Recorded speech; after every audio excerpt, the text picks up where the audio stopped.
Sejam muito bem-vindos ao De Frente com Marília Sincera. Aqui eu quero trazer pessoas incríveis que se destacam no que fazem, que são inspiração pra gente, que fazem coisas diferentes, para que a gente aprenda um pouco com eles, né? Explore melhor esse mundo deles e também entenda como que eles se organizam para fazer tudo isso. Ou seja, é uma desculpa para conhecer pessoas incríveis e aprender um pouco mais sobre produtividade com eles. Vamos lá? Hoje estamos com Karina Valadares. Formada em Administração e MBA em Finanças, Karina possui 19 anos de experiência no mercado financeiro, com foco na administração de grandes fortunas, gestão financeira, planejamento sucessório e tributário.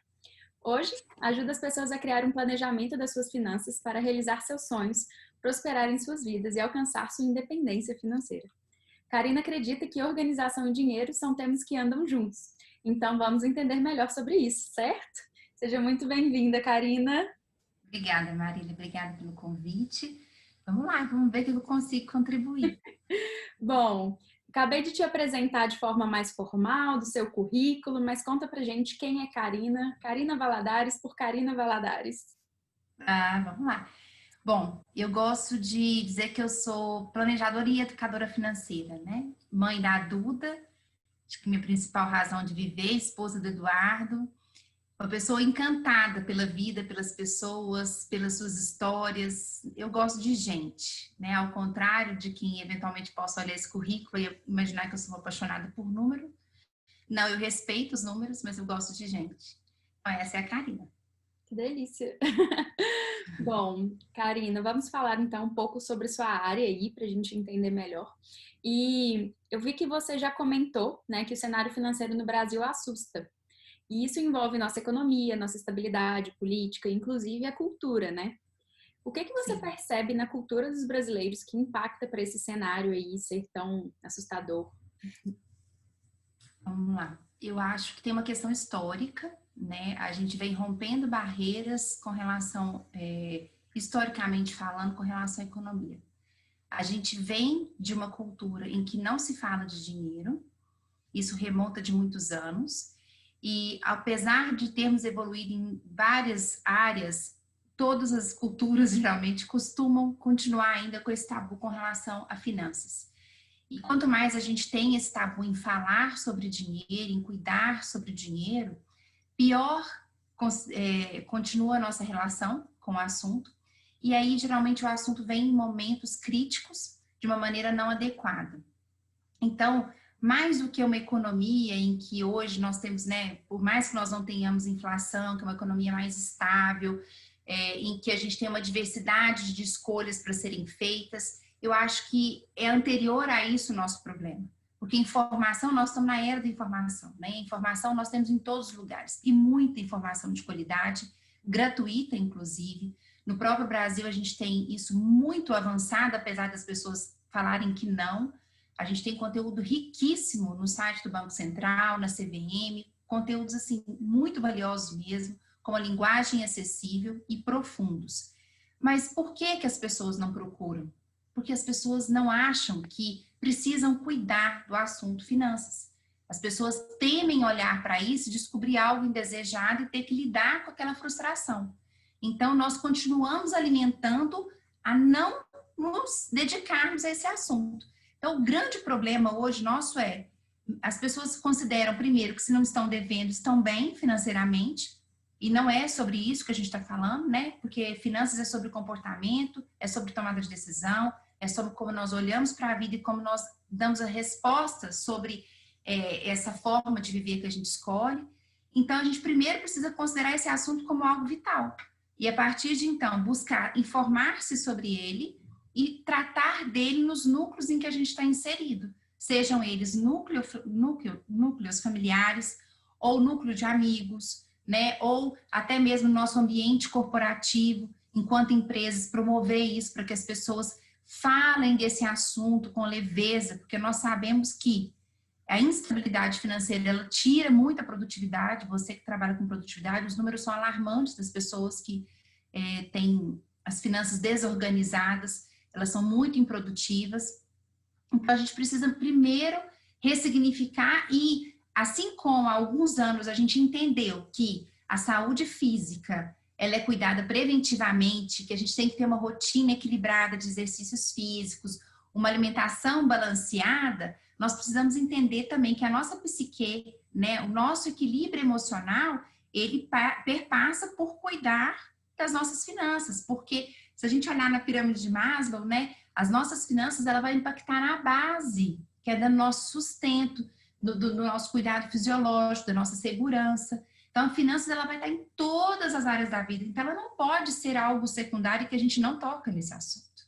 Acho que é isso que a gente precisa mudar.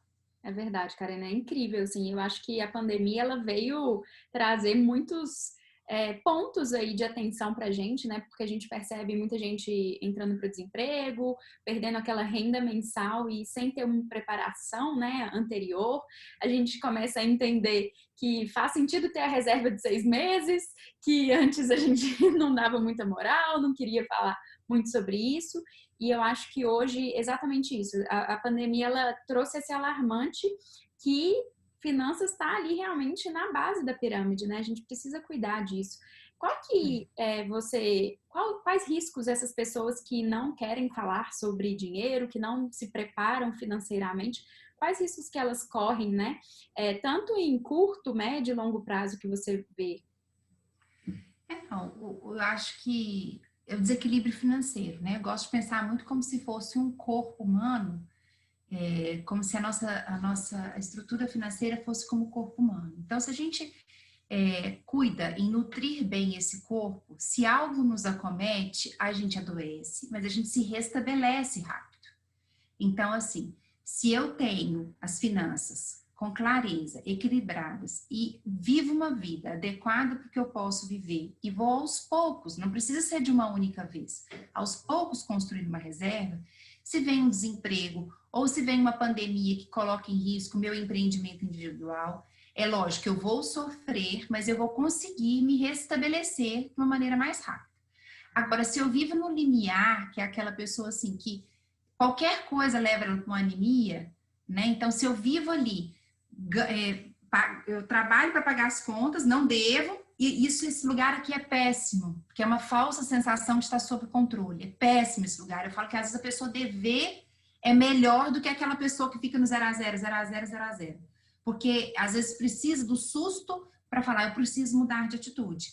Então, os riscos que todos nós corremos em não cuidar e não falar sobre dinheiro, e primeiro, em não reconhecer se o meu estilo de vida está adequado para o padrão de vida que eu posso viver, eu corro um sério risco de ter um desequilíbrio financeiro. O desequilíbrio financeiro, ele vai passar pela primeira fase, que vai ser comer reservas, e pela segunda fase, que é quando você acabou com as reservas, ou quando você já vai para a segunda fase direto, que é entrar no endividamento.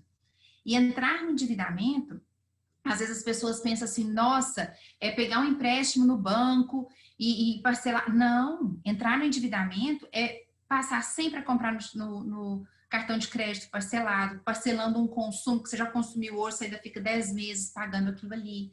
É sempre estar no finalzinho do mês, mas é só no final do mês, cara, mas só 10 dias eu entro no cheque especial. Essa falsa sensação de estar sob controle é que nos leva para um lugar de total desequilíbrio. E o desequilíbrio, o que ele faz com a gente? Ele tira as nossas perspectivas de futuro. Ele me tira a coragem de pensar que eu vou poder realizar alguma coisa no futuro, né? Porque eu não consigo vislumbrar nada à minha frente, eu só vejo um buraco, né? Então, quanto mais eu gero, cai naquele buraco, aquilo vai consumindo, né? Então, todos nós, se a gente não tiver muita clareza, e eu falo que deve fazer parte do orçamento nosso, como prioritário, a construção de reservas. E não é a gente imaginar que nós já vamos partir do dia zero com o ideal, que seria 20%. Não. Se é possível, hoje são 5% da receita, comece, porque como é um hábito, e você fala muito de hábito, uma vez que a gente conseguir instaurar um hábito com 5%, é uma questão de tempo para eu conseguir passar para 10, para 15, até eu chegar no 20. Agora, uma pessoa, né, que nunca correu, achar que já vai correr maratona inteira, ela vai se frustrar, não vai ter uma mudança de comportamento e não vai ter os resultados desejados.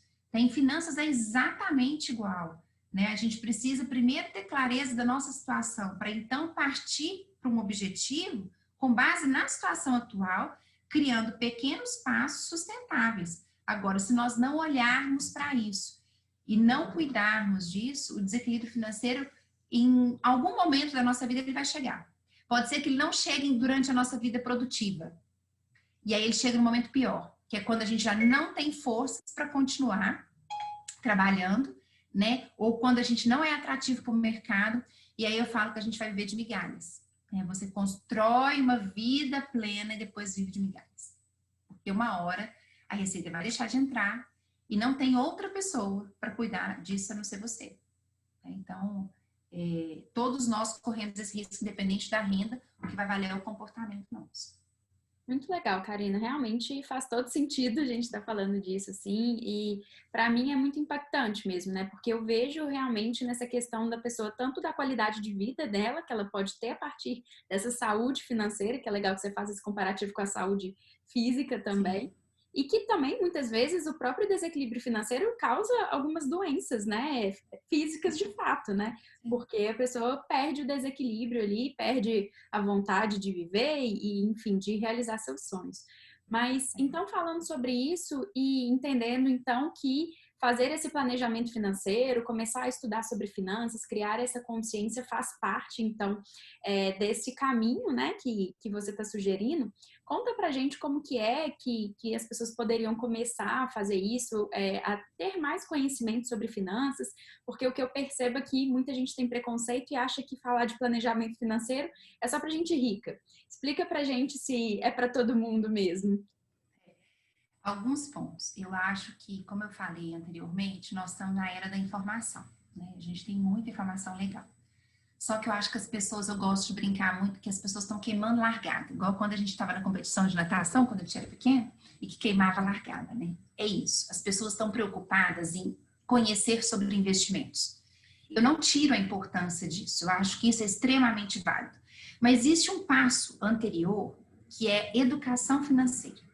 E educação financeira, ela passa por habilidades e competências que nós já temos, tá? São coisas que nós já temos, eu posso citar algumas, mas que a gente só precisa entender que nós precisamos colocá-las a serviço do nosso bolso. Então, primeiro a gente começa por um diagnóstico. E o que é esse diagnóstico? É eu ter clareza, e aí eu preciso de um papel e caneta, de como está a minha vida, o que é que eu estou fazendo, com a preciosidade que é os recursos que eu recebo, porque eu falo que os recursos que eu recebo, eles são tão nobres que é como se fosse um parto. Eu passo uma vida aprendendo sobre a vida, aprendendo sobre a minha atividade, e aí eu tenho os frutos disso, que é a forma como eu entrego os meus serviços, ou através de um emprego, qualquer que seja ela, e de repente eu desvalorizo tudo isso, que eu me mato no dia a dia para construir. Então, assim, a gente precisa tomar posse disso, de que isso é nobre, que a gente precisa cuidar. Então, eu faço primeiro um diagnóstico, que é o quê? Eu entender qual que é a minha receita líquida no mês. Quais são as minhas despesas? Quais são as despesas anuais que eu não me preparo para elas, eu sempre me aperto, mas que todo ano ela está ali? São os impostos, quem tem filhos, todos aqueles custos de início de ano que a gente tem com as crianças na escola. Quem tem bens, a parte de impostos, né? Seja impostos territoriais ou impostos de veículo. Colocar isso tudo numa ordem para a gente entender assim, quanto custa a minha vida? Será que essa vida que eu escolhi viver, ela está compatível com a receita que eu tenho capacidade hoje de gerar? Porque o segredo de finanças equilibradas não é sobre ganhar mais dinheiro, é sobre viver uma vida adequada com o dinheiro que eu ganho. Eu consigo fazer isso, o segundo passo é, eu quero fazer mais receita, porque eu almejo mais do que eu tenho hoje. E aí eu começo a investir tempo, né, esforços para eu gerar mais receita. Mas é engano eu achar que eu fico focado, vamos pegar o nosso exemplo aqui, que nós somos empreendedoras. Vou lançar um produto, vou lançar um curso, vou fazer isso, nós vamos morrer de trabalhar, nós vamos entregar, mas a gente vai ficar exausta, só que a gente não cuidar do ralo onde sai, nós não vamos passar disso. Então, a gente precisa ter essa clareza do meu diagnóstico, para quê? Para eu ajustar o meu padrão de vida. Hoje nós vivemos muito a pressão social. E a pressão social, ela não vem só das redes, ela vem dentro da nossa casa, dentro da nossa família, do padrão que esse entorno em que nós estamos inseridos nos impõe. Né? O que carro que as pessoas têm, que casa, que bairro, que viagens, tudo que isso. E aí a gente vai dando respostas para essa pressão social, sem olhar para dentro, acreditando que para eu pertencer, eu preciso me igualar. E não é sobre isso. Né? Então, o diagnóstico, ele é para me trazer, eu falo que tirar uma fotografia.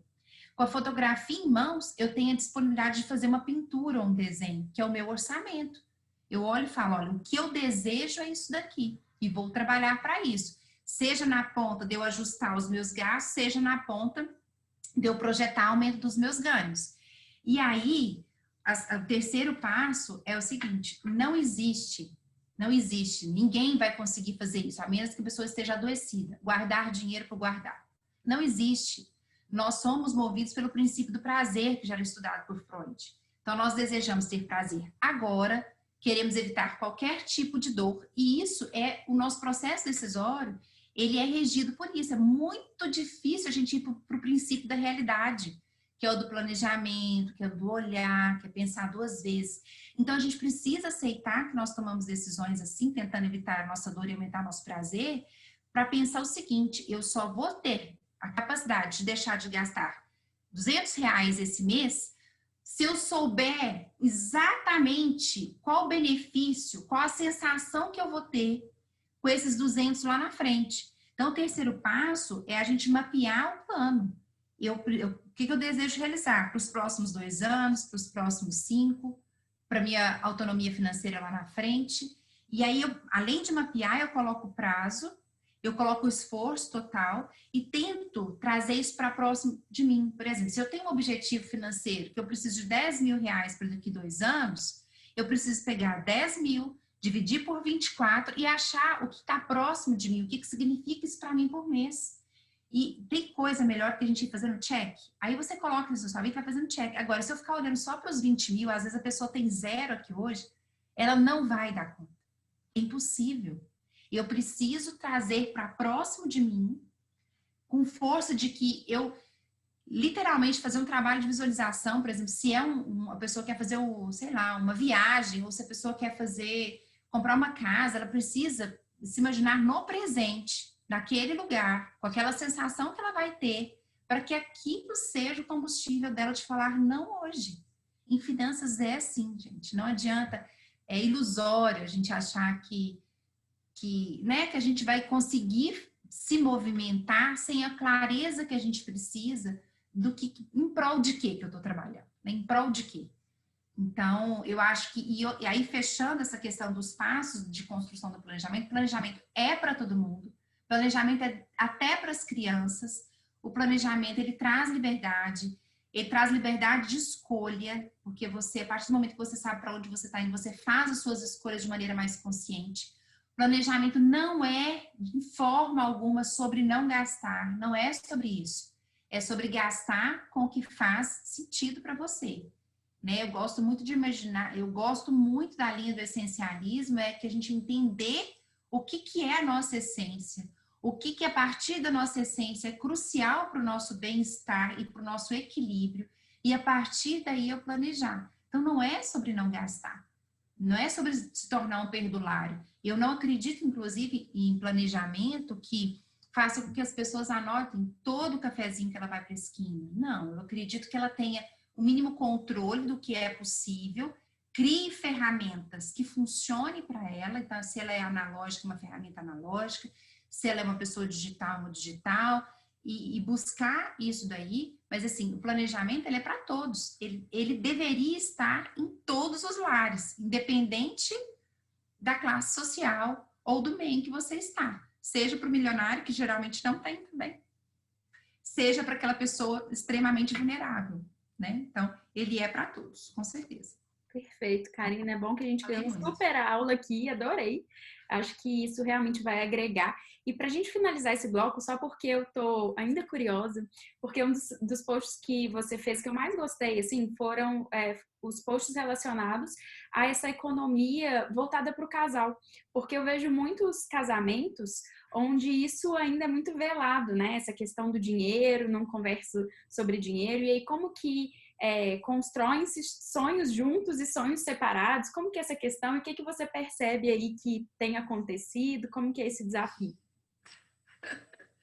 um mega desafio. Eu brinco que, enquanto a gente está namorando, resumindo, até chegar no altar, a gente não falou de nada que é importante, né? Ninguém marca o primeiro encontro e discute qual restaurante que vai e tem coragem de falar, não, aquele ali eu não posso ir porque aquele ali é muito para mim, né? É um assunto que é colocado como se trouxesse até uma diminuição da pessoa que, por vezes, tem clareza da sua realidade e fala, calma, eu posso dar um passo até aqui. Então, isso é histórico, né? No passado, a mulher não saía de casa para trabalhar, ela trabalhava em casa, ou seja, um serviço duro, mas não remunerado.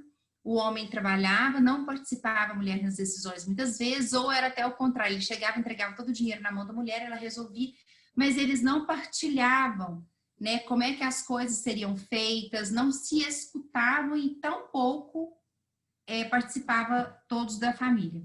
Então, essa geração que a gente tem contato hoje de pessoas casadas, elas vêm de lares onde o dinheiro não era conversado com o intuito de construção conjunta, né? E aí, cada um, que a gente precisa entender é assim, existe um termo que chama transgeracional, né? A psicologia traz a questão do transgeracional, e se a gente fizer um recorte financeiro, todos nós, de alguma forma, estamos tentando salvar alguma parte da nossa história.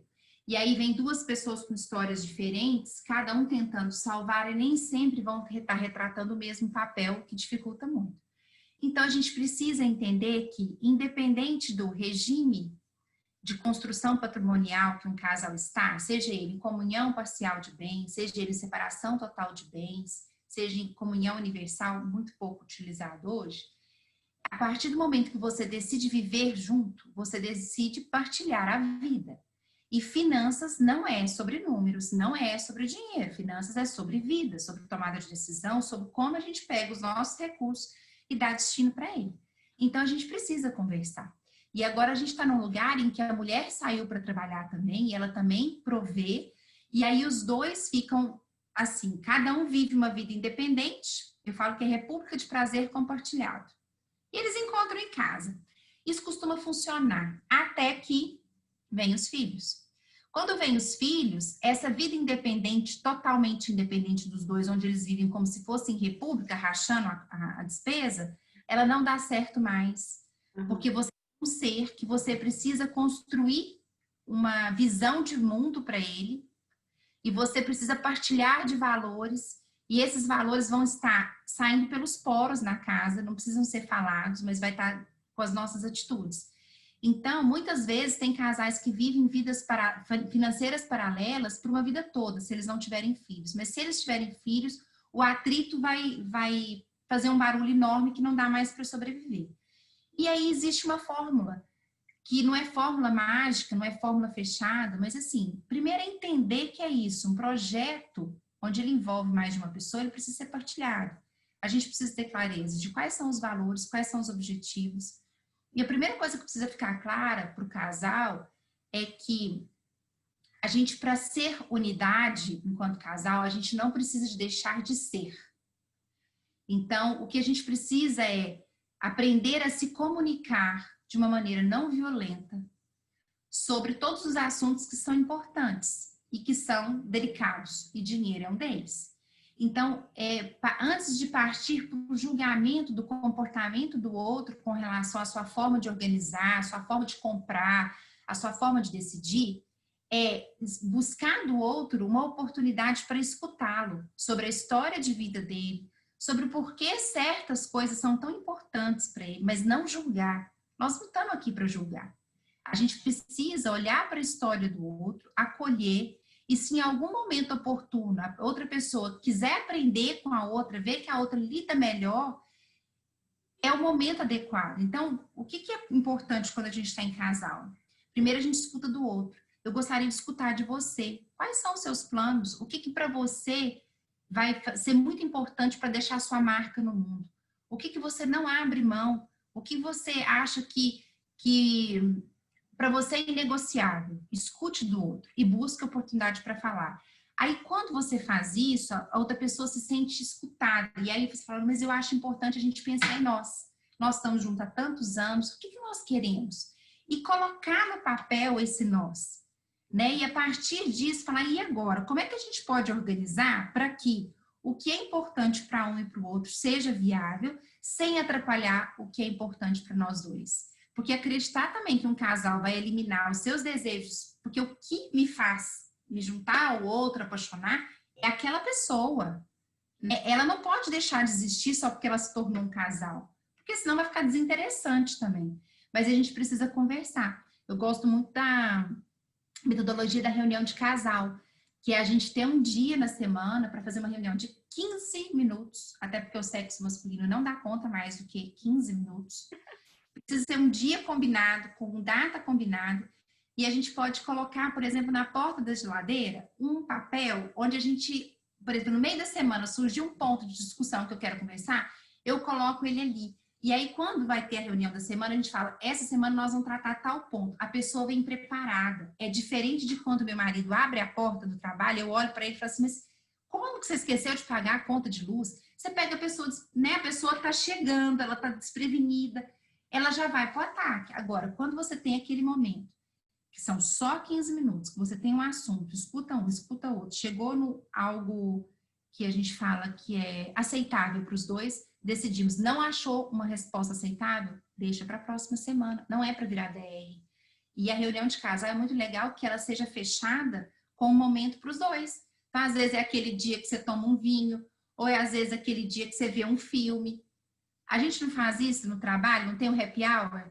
Quer dizer, você trabalha e você tem um happy hour. A gente precisa criar essas ferramentas também. Então, assim, se é conta conjunta, se não é conta conjunta, isso não é a questão. Enquanto as pessoas ficarem no raso, que é qual é a ferramenta, elas não vão um pouco profundo, que é eu preciso escutar quem está comigo, eu preciso verdadeiramente conhecer essa pessoa. E ela precisa me ouvir, me escutar, e nós precisamos, a partir de então, definir o que é esse nós, né? Então, é mais ou menos por aí. Perfeito, Karina. Adorei, é bom que aprendi bastante também. Muito obrigada pela sua disponibilidade aí. E agora vamos para o segundo bloco, que é entender melhor como que é essa produtividade na sua vida, né? Você que é mãe, esposa, profissional de finanças, empreendedora, a gente já conversou, né? Eu lembro tanto que você falou que tempo de qualidade com a sua família é valioso para você. E me conta, então, como que você lida com todos esses papéis? O que é prioridade na sua vida? Como é que é? Vamos lá, né? É até para rir, né, gente? Porque é muito papel, né? Então, eu sou uma pessoa, sempre fui, eu tenho o perfil, né, muito organizado. Isso para mim já virou até em certos momentos adoecimento, né? O excesso disso, a rigidez que eu coloquei para esse lugar de ser organizado. Hoje eu lido bem melhor com isso. Eu lido com blocos de tempo mesmo. Então, por exemplo, a minha agenda, eu não trabalho a parte da manhã, né? Já desde que eu comecei a empreender há 3 anos, eu não trabalho a parte da manhã, que é o momento em que eu dedico aos cuidados com a minha filha, acompanhar ela em atividade e tudo mais. A parte da tarde é a parte que eu estou diretamente com os clientes ou nos afazeres da empresa e alguns dias à noite também. Final de semana eu tento preservar, a menos que eu tenha que realmente produzir um conteúdo, alguma coisa assim, mas sábado e domingo não são dias que eu trabalho e domingo não é um dia que eu acesso o celular, inclusive. É fácil? Não é fácil e no meio desse caminho, muitas vezes eu já me perdi, eu já deixei de ter o meu tempo para mim. Então, há um tempo atrás, esse ano, né, eu falei, gente, tinha uma coisa que funcionava muito bem para mim, que era fazer as coisas antes da casa acordar e eu tinha deixado isso para trás. Então, hoje eu voltei. Então, o tempo para a Karina antes da casa acordar. Então, as minhas coisas pessoais, ginástica, yoga, terapia, são às 6 horas da manhã. Porque aí eu não tenho desculpas, porque afinal de contas eu não consigo parar uma criança de 6 anos, às vezes, para falar, não, agora espera que a mamãe está fazendo yoga, porque você não vai poder entrar. Então, isso tem um limite e me sustentar nesse lugar de que eu não tenho tempo é muito mais confortável do que eu fazer um novo tempo. E aí eu vou criando metodologias, né? Eu vou tentando, por exemplo, eu sou uma pessoa extremamente visual, muito visual e muito analógica. Então eu trabalho com Kanban, né? Eu não estou hoje no escritório, mas assim, eu tenho 3 Kanbans. Eu tenho um de cliente, um de administrativo e um da minha filha, que agora a gente está com essa nova rotina também da escola. A escola dela são poucas aulas, mas é uma escola que manda bastante coisa para a gente fazer e a gente está escolhendo o que faz, mas assim, eu gosto de ter o mínimo de controle. Então, eu uso os post-its coloridos, com Kanban, porque é uma coisa que funciona para mim. Eu uso a agenda, até hoje, a agenda escrita, apesar de ter um sistema de agendamento Calendly que me evita também a ida e vinda com o cliente. E ali eu tenho um domínio dos horários que eu estou disponível também. Mas, assim, organização para mim é tudo, né? Desde a alimentação, por exemplo, eu estou sem funcionário desde março, então eu tenho a alimentação toda pré-definida, já com 15 dias de antecedência, porque sou eu que cuido disso. Mas eu entendo que é muito mais transtorno para nós chegar às 6 horas da tarde e pensar assim, nossa, e agora que nós vamos lanchar? Do que eu tirar 1, 2 dias ali para fazer aquilo, ou agora até conto como nutricionista que faz algumas coisas para mim já congeladas, mas para a gente definir o cardápio, para preparar aquilo ali, eu prefiro tirar esse tempo do que eu ter o transtorno todos os dias, de 6 horas da tarde, para ir agora que nós vamos lanchar, ou meio-dia agora que nós vamos almoçar. Então, a organização, para mim, ela realmente, ela cria um tempo que uma pessoa olhando para minha vida e com a quantidade de coisas que eu tenho, falaria que eu não tenho. Mas eu tenho meu ritual de leitura diário, né? Eu leio todos os dias. Sábado à tarde eu tenho meu tempo de 2 horas para leitura. Todo sábado com chá, isso não abro mão. Então, assim, eu só consigo isso realmente por essa ginástica que a gente faz, esses buraquinhos que a gente vai encontrando no meio da organização. Agora, isso é sempre assim? Não. Às vezes, quando eu estou muito desorganizada emocionalmente, eu percebo que eu entro no modo procrastinador e aí, de novo, começa a embolar, mas o que me salva? Os prazos, né? Então, tá tudo organizado, os prazos, eu vou procrastinar e de repente falo assim, nossa, tenho que fazer isso aqui agora. Né? Então, de novo, não é que eu tô o tempo todo amarrada nisso, mas ali é o lugar onde eu alicerço depois, né, o retorno. E eu aceito bem hoje, assim. Eu, como mulher, inclusive, agora eu comecei a estudar a questão do ciclo da mulher, né? E eu já entendi que o meu ciclo, ele aflora todos os meses, em cada fase que eu estou, né, o meu interno. Então, eu, inclusive, agora estou me respeitando mais. A primeira semana do mês é uma primeira semana para mim é difícil. Então, a minha agenda é 50%. Eu aceitei isso. Não dá mais para eu ficar brigando contra o meu corpo. Né? E aí, geralmente, na terceira semana que eu estou no gasto, tal, aí eu encho toda a minha agenda. Mas foi por observação mesmo, né? Então, a organização, para mim, ela é ferramenta diária. Amei! Você falou tudo, perfeito, sem defeitos. Me conta, qual que é a sua maior dificuldade nessa questão da produtividade? Olha, o celular eu acho um super distrator, super distrator. Nossa, e ele chega, eu chego a ter uma certa fobia, assim, de pensar o quanto ele me tira do eixo, né? As redes sociais também é uma coisa que eu controlo muito e às vezes eu preciso sim deixar o celular em outro ambiente, principalmente no dia que eu tô mais distraída, para eu conseguir fazer o que eu quero. Porque eu não sou uma pessoa de múltiplas telas e de ficar navegando pela internet no computador, né? E como eu trabalho com computador, mas o celular eu percebo, é muito claro para mim, a hora que eu não tô querendo fazer uma coisa, que eu tô querendo procrastinar, é aquele momento que vou pro celular e pego o celular. Então, eu acho que o celular, para mim, é o grande mal, assim, a gente conversa muito assim em casa, eu e meu marido, a gente fala assim, como é que a gente perde a vida, né, rolando tela. Eu sou muito atenta com isso, eu coloco aqueles timers, né? Então, no próprio Instagram eu tenho timer lá de 30 minutos, eu tento todos os dias não ultrapassar aqueles 30 minutos. E outras coisas, eu nem tenho outras redes para também não disfarçar, mas o celular eu acho que é o que mais me tira do centro da minha atenção. Eu gosto muito de usar Pomodoro também. Quando eu tô com muita entrega para fazer, eu tento usar o temporizador, porque eu sei que eu posso descansar no que eu tô fazendo, que alguma coisa vai me avisar que eu preciso mudar de atividade. Eu não preciso o tempo todo estar ali controlando, dividindo a minha atenção com, né, o tempo e o que eu tô fazendo. Então, mas para mim a maior dificuldade, com certeza, é o celular.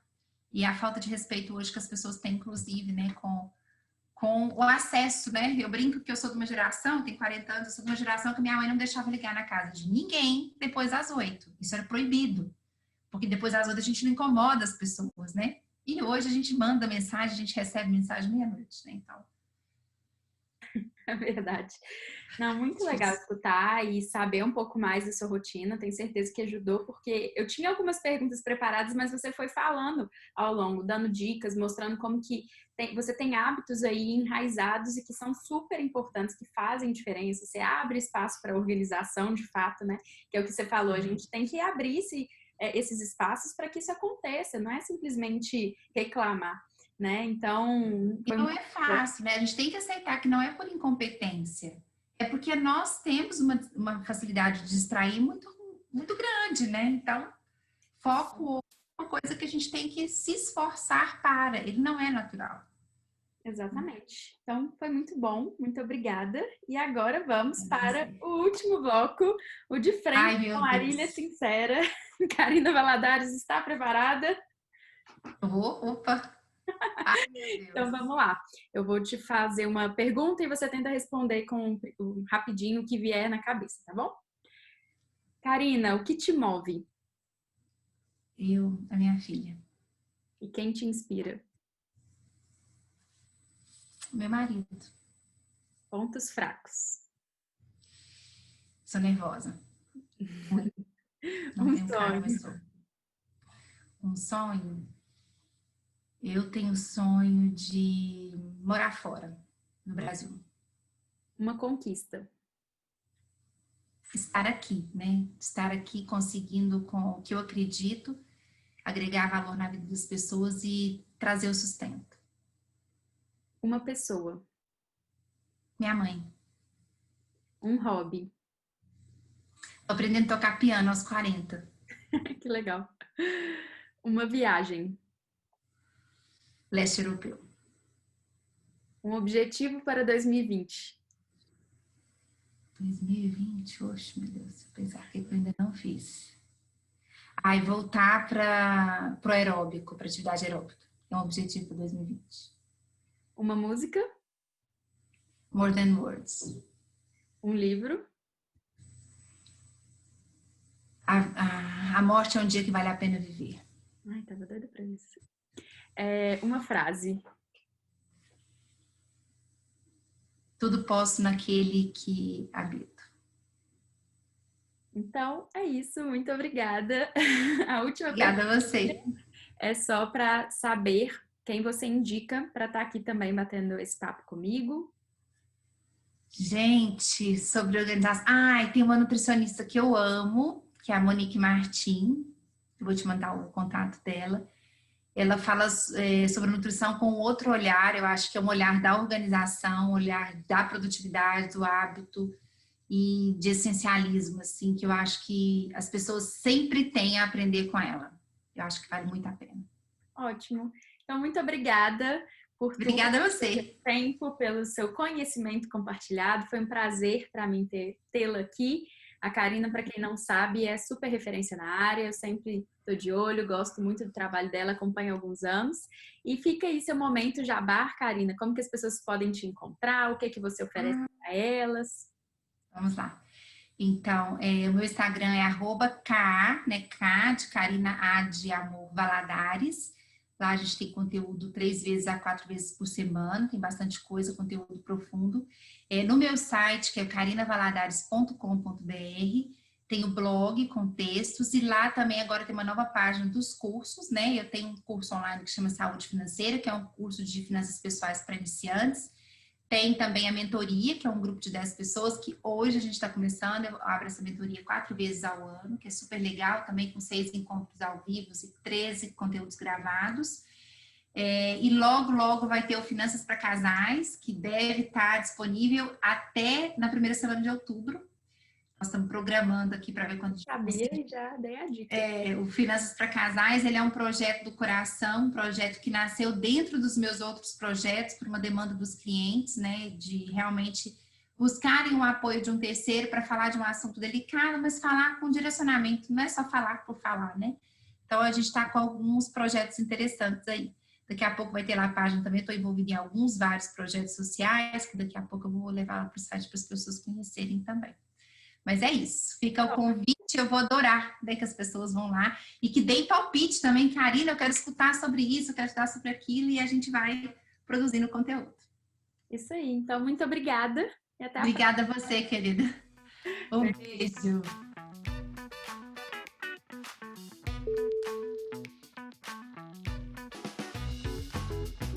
E esse foi mais um De Frente com a Marília Sincera. Espero que vocês tenham gostado. Para me acompanhar mais, é só me seguir no Instagram, @organização sincera, ou nas minhas outras redes sociais. Muito obrigada e até a próxima!